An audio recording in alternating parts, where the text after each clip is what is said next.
gonna do this quick.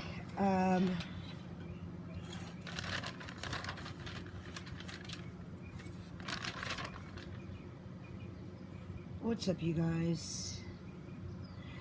Welcome back to my channel. I'm glad you made it here today. You know, that's my pool filter. One day I'll have the studio. That day's not here yet. Okay, so,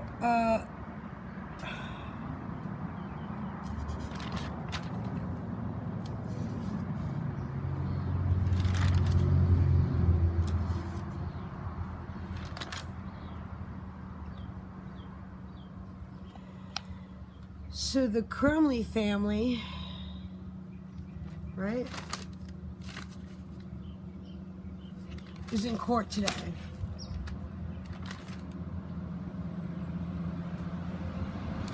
Those are the parents of the kid who was in the Michigan school shooting. So, this one's a doozy because in the journal that they have, the judge reads out loud that this kid said, but this time I'm going to tell them about the voices.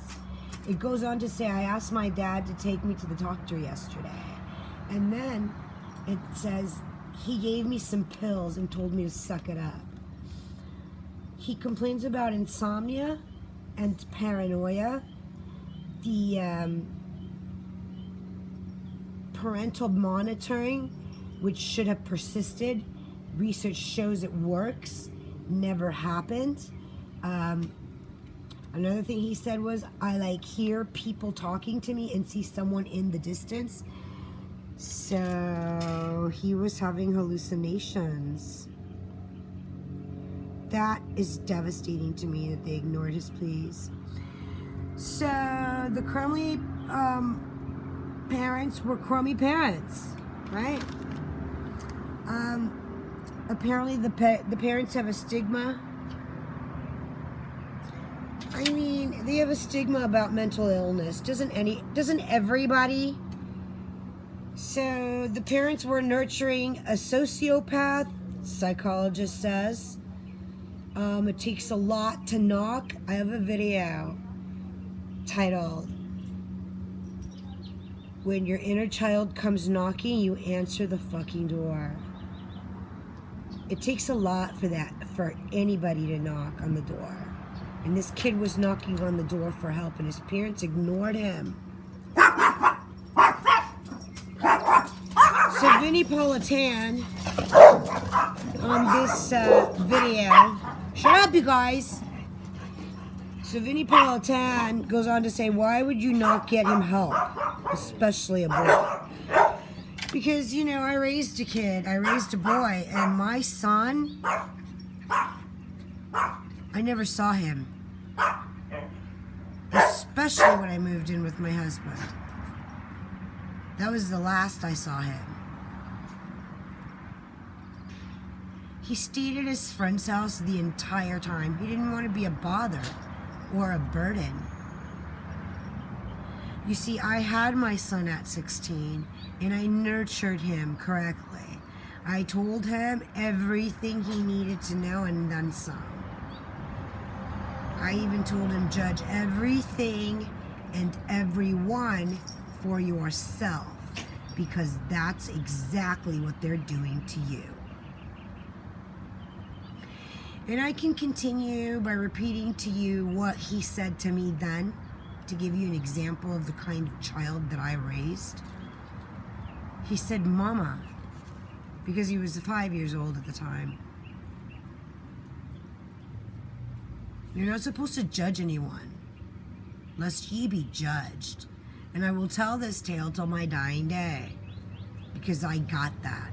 That's my son. So incidentally, yesterday was his birthday. Happy birthday, Devin. I love you. And we're not talking because you know what? Shit happens. I mean, I don't think I did anything wrong except complain about his, loser wannabe attorney wife. But she was cheating on him. It's not slander if it's true. So the parents were nurturing a sociopath, right? Says the psychologist. There's some plans for the house that we're doing right now. We're actually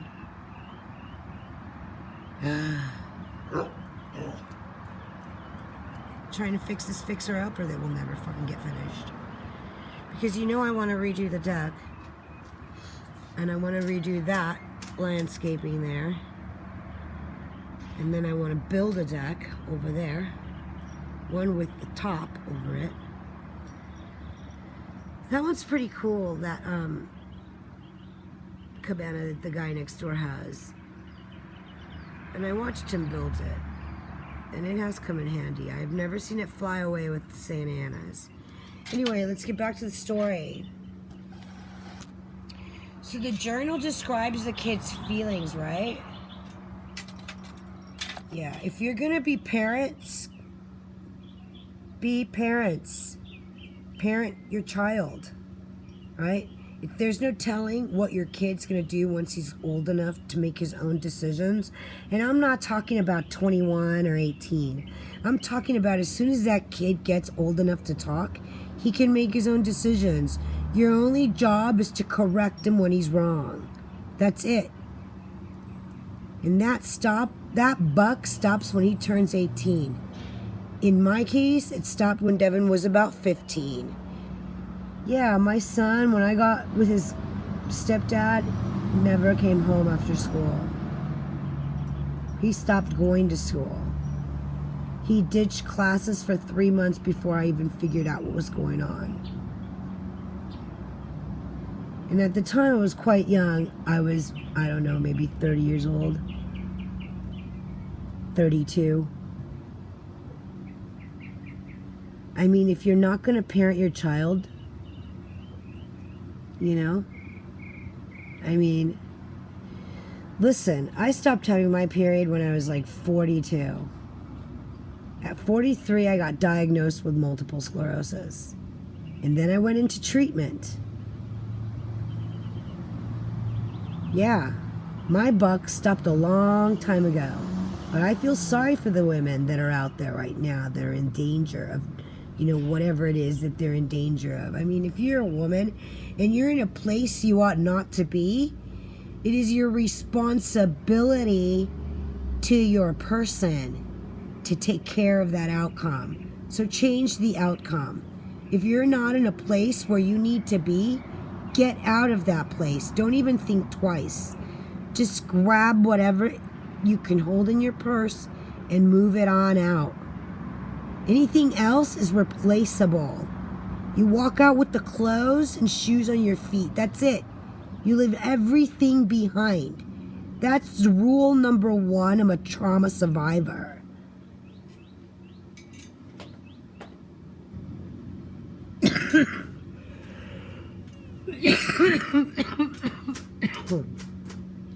Yeah, this is really, really sad to hear about what happened to this kid.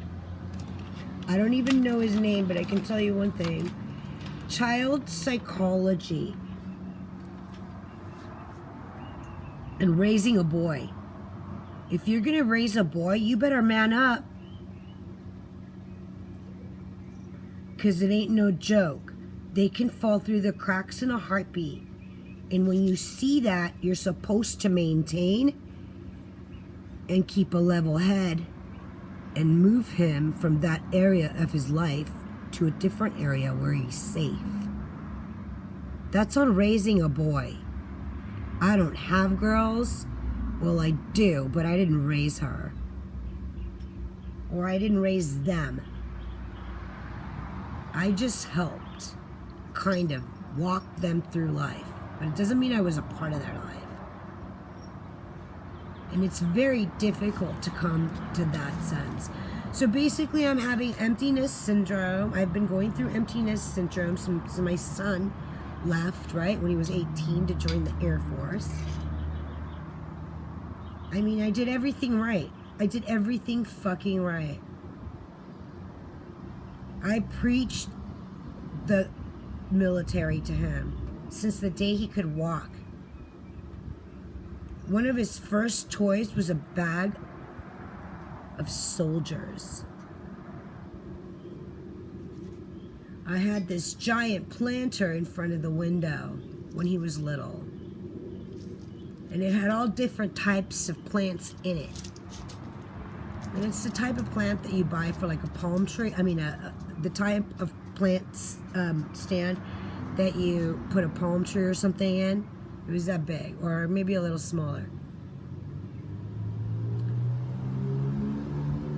And he would hang his soldiers with string throughout that entire planter and play like they were in the jungle.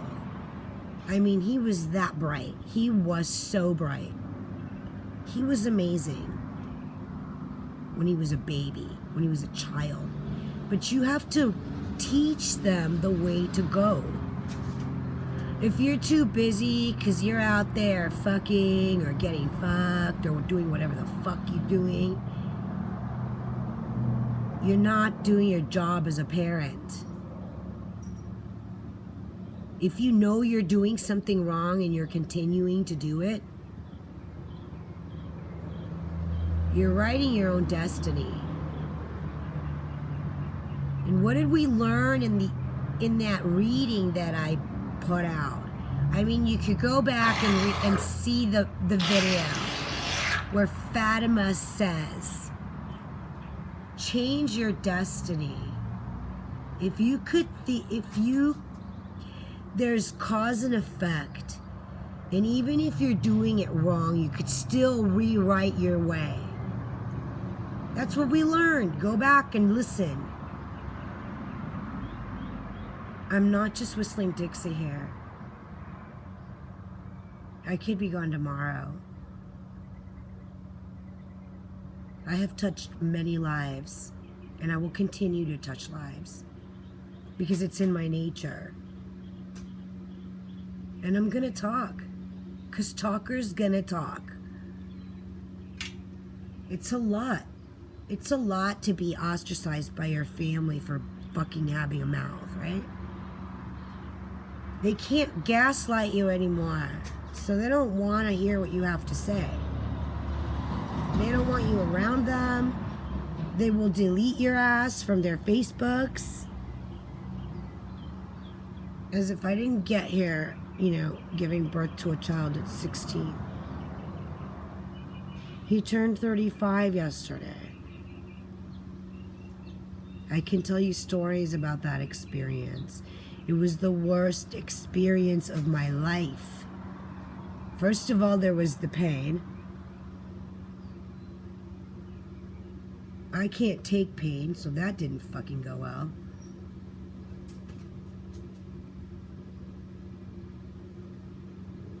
I mean, the treatment that you get being a Latina, I don't know if that's the case everywhere in the nation, but in California, I mean, the fucking remnants of, segregation, they linger. That shit is there, and it's very real.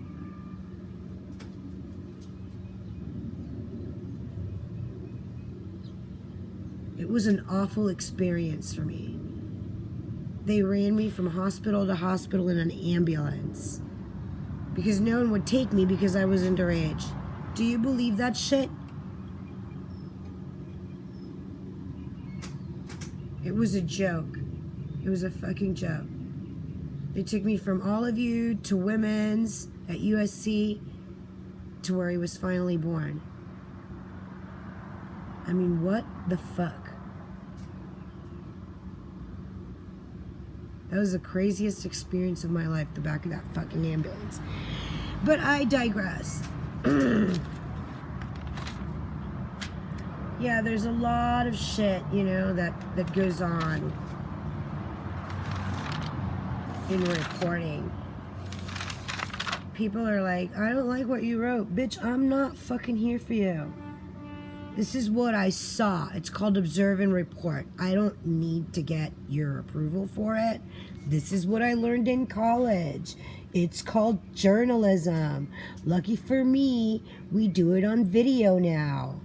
Because can you imagine having to write all this shit down? You'd have to take out all the curse words.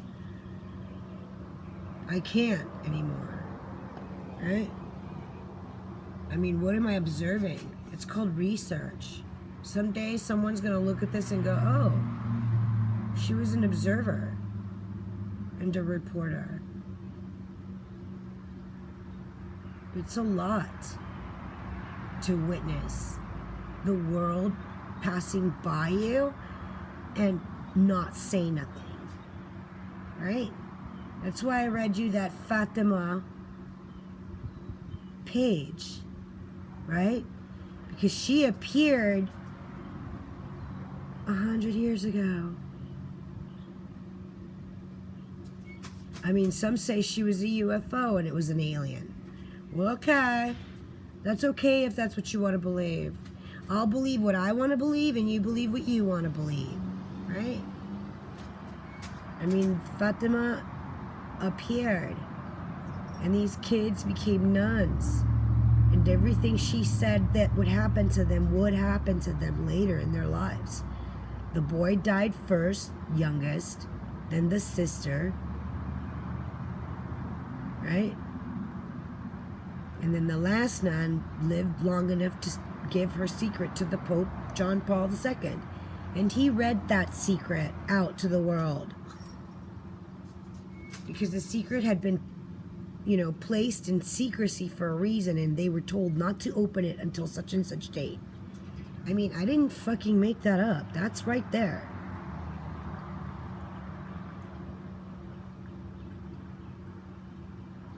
You can change the outcome, right? I mean, things would have been worse at that time. What happened would have been worse. Well, not worse, more extravagant. Meaning that she would have shown a miracle that was more extravagant. On that day, the sun is said to have danced in the sky, and there was a total eclipse.